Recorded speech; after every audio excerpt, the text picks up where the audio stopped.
আলাইকুম প্রিয় গাইস, দেখেন এই যে আমি হাতের রুটি বানাইছি।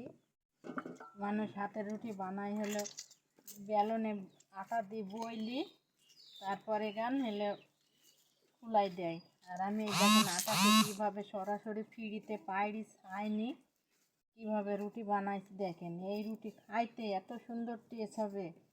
হ্যাঁ, আমার পাশের বাড়ির এক নাতে ওর মা রুটি বানাইছে, ওই রুটি খাইছে না, বললাম দাদির হাতের রুটি মেলা স্বাদ, সেই রুটি খাবো। বেলন দিয়ে আটা দিয়ে বইলি সেই রুটি বানাইলে এতটা স্বাদ লাগে না। এভাবে আটা ছাইনি তারপরে রুটি বানাইলে সেই রুটি ধরেন খাইতেই মিল লাগে।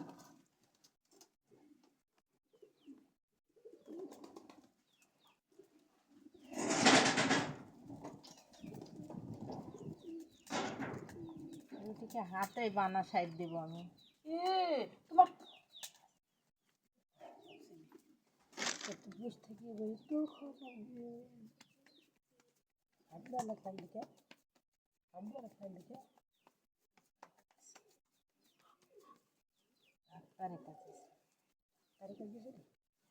এই যে রুটি হাতেই হয়ে যাইছে। দেখেন আটা দিয়ে বইলি সেই রুটি বানা খুলাই দিলে কোনোদিন সেই রুটির স্বাদ হয়?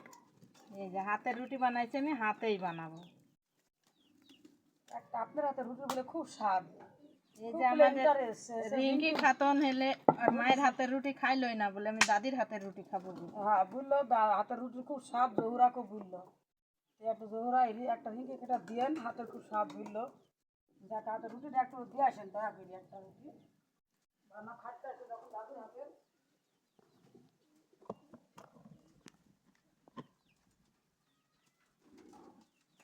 এই দেখেন আমার রুটি বানানো হয়ে গেছে। এবার আমি রুটিটা খোলাই দিয়ে দিচ্ছি। এই যে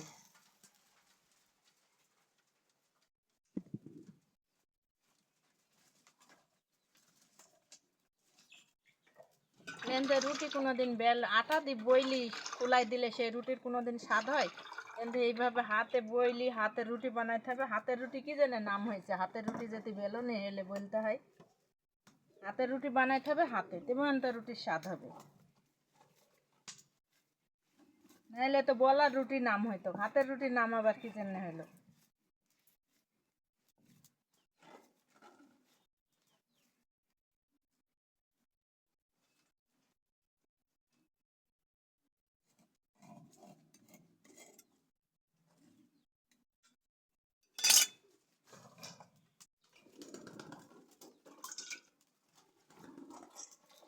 ফেসবুকের ভাই ও বোনেরা রুটি কেরম হয়েছে সবাই জানাবেন কিন্তু। আর রুটি খাওয়ার দাওয়াত থাকলো সবার।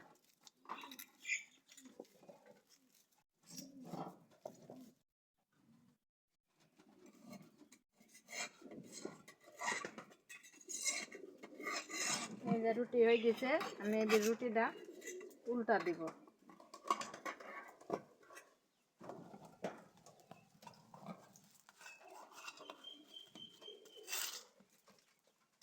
রুটিটা ভিতরে একটু ফাইটে গেছে।